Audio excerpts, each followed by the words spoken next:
Perkenalkan, nama saya Najwa dengan NIM G7012416. Saya dari kelas A.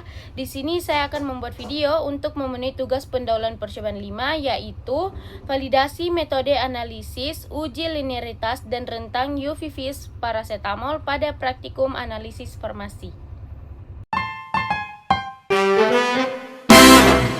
Uji linearitas adalah kemampuan suatu metode analisis untuk memberikan respon yang berbanding lurus dengan konsentrasi analit dalam rentang tertentu. Pada analisis spektrofotometri UV-Vis paracetamol, semakin tinggi konsentrasi paracetamol, maka nilai absorbansi yang dihasilkan juga akan meningkat secara proporsional. Nah, sedangkan rentang atau range adalah interval konsentrasi terendah hingga tertinggi, di mana metode itu masih mampu memberikan hasil yang linear, akurat, dan presisi.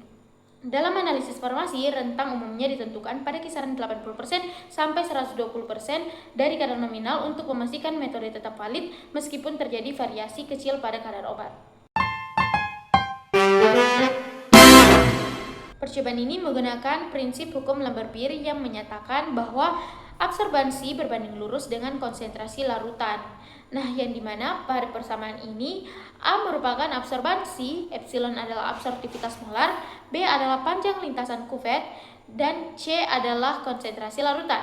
Dalam percobaan UV-Vis paracetamol, larutan paracetamol dibuat dalam beberapa variasi konsentrasi, kemudian setiap larutan diukur nilai absorbansinya dengan menggunakan spektrofotometri UV-Vis. Nah, jika hukum Lambert-Beer terpenuhi, maka hubungan antara konsentrasi dan absorbansi akan membentuk grafik garis lurus. Semakin tinggi konsentrasi paracetamol, maka semakin banyak cahaya yang diserap oleh larutan, sehingga nilai absorbansi yang dihasilkan juga meningkat. Beberapa faktor dapat menyebabkan deviasi atau penyimpangan pada hasil pengukuran linearitas dan rentang konsentrasi. Deviasi kimia dapat terjadi akibat perubahan pH, degradasi paracetamol, atau reaksi dengan pelarut. Nah, selain itu terdapat deviasi instrumental yang disebabkan oleh panjang gelombang yang tidak tepat, kuvet kotor, cahaya polikromatis, atau sensitivitas alat yang menurun. Deviasi juga dapat terjadi pada konsentrasi tinggi karena hubungan absorbansi dan konsentrasi tidak lagi linear akibat interaksi antar molekul.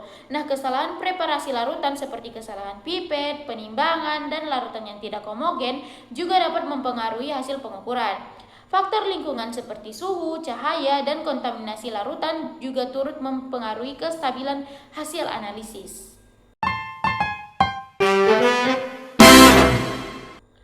Koefisien korelasi atau nilai R digunakan untuk menunjukkan kekuatan hubungan linear antara konsentrasi dan absorbansi pada kurva kalibrasi.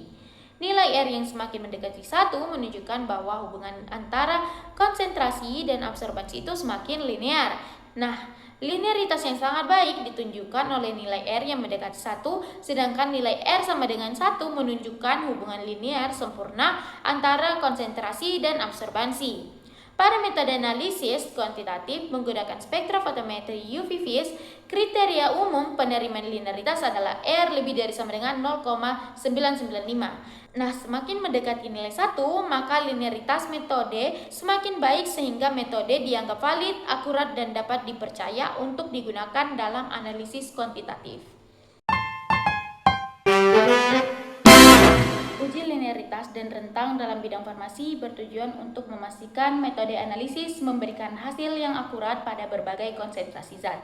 Nah, pengujian ini dilakukan untuk menjamin kualitas, keamanan, dan efektivitas obat. Nah, selain itu, uji linearitas dan rentang digunakan dalam analisis kadar zat aktif seperti paracetamol, serta untuk memastikan metode memenuhi persyaratan validasi sesuai dengan standar farmasi. Dalam quality control, pengujian ini berperan dalam pengawasan mutu bahan baku dan produk jadi agar hasil analisis dapat dipercaya dan direproduksi dengan konsisten.